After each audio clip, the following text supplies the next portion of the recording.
answers. The CBS 13 News at 5 starts right now. And tonight we're getting our first look at David Mora, the man accused of murdering his 3 children and another man before taking his own life. New details just coming in tonight on the suspect's criminal history and the victims just identified.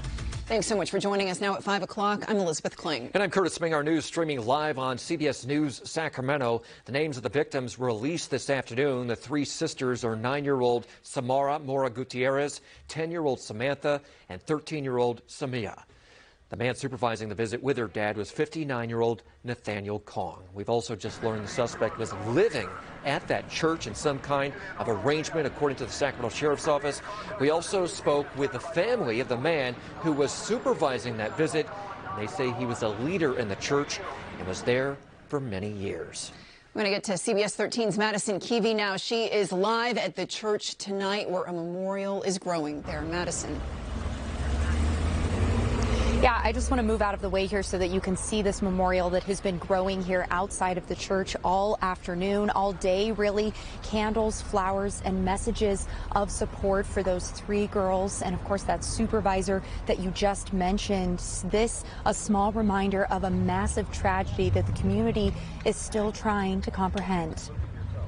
Killing a child is unfathomable. Shock, heartbreak, and confusion. A growing memorial outside the church in Arden where a father, 39-year-old David Mora Rojas, had a supervised visit with his daughters, 10-year-old Samantha, 9-year-old Samara, and 13-year-old Samaya. The supervisor, Nathaniel Kong, a longtime member of the church.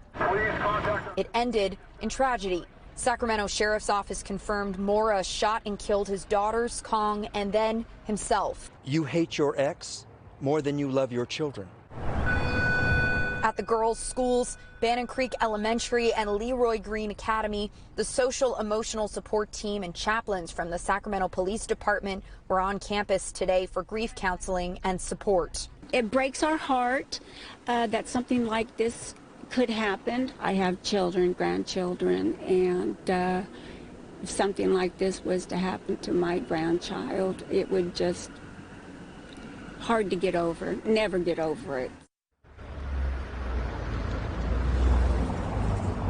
Now, we did speak to the family of Kong, of the supervisor there, and they said that he's a longtime member here at this church. I also spoke with the Sacramento Sheriff's Department's spokesperson, and he said that Mora was living here in an arrangement up to recently. We have no idea how he got a gun, something he was not supposed to have. Madison, thank you. Tonight, we are digging deeper into the suspect's criminal history. CBS 13 investigative reporter Julie Watts joins us now with new details on the restraining order and the suspect's court-ordered visitation. Julie.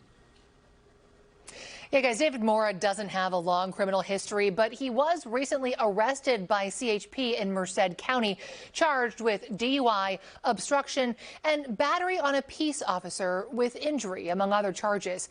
He bailed out just 4 days before this tragic murder-suicide, and according to Mora's restraining order and court-ordered visitation agreement, he was supposed to be completing anger management. This is the domestic violence restraining order. The girl's mother represented herself. Mora was ordered not to contact the girl's mom and to stay at least 100 yards away. The mother was ordered to provide a telephone to the girls. As is typical with restraining orders, Mora was prohibited from owning a firearm. Now, the mother requested that Mora's visits with the children be supervised by a friend, which the court granted, adding they should be agency supervised if that friend is not available. We now know that friend is the victim. Generally, there's a cost to parents for professional agency-supervised visits, so as Weave's chief legal officer explains, non-professional supervisors are a common alternative. So if they don't have the resources to pay for a professionally supervised visitation, a judicial officer may give them the option of finding somebody who meets certain criteria. The final visitation order specified that a mutually agreed upon person from the family's church should supervise, requiring Mora to participate in a minimum of 16 anger management sessions before the court would consider unsupervised visits. It's not clear how many, if any, he completed before yesterday's tragic murder-suicide. How often are parents with restraining orders denied access to their children? It's fairly rare, and usually we only see it happen for a short period of time. She explains it's usually just a few-week period before the hearing. A new law took effect this year that requires judges to consider a parent's history of domestic violence before allowing unsupervised visits with children, which appears to have happened in this case. How common is this type of violence on supervised or even unsupervised visits? Violence in general is fairly frequent when there is a visitation exchange happening. It's certainly less when the visitation is being supervised. We've identified at least 18 local children killed by a parent in domestic violence incidents since 2017. Only one happened during an unsupervised visit, and this appears to be the first while supervised.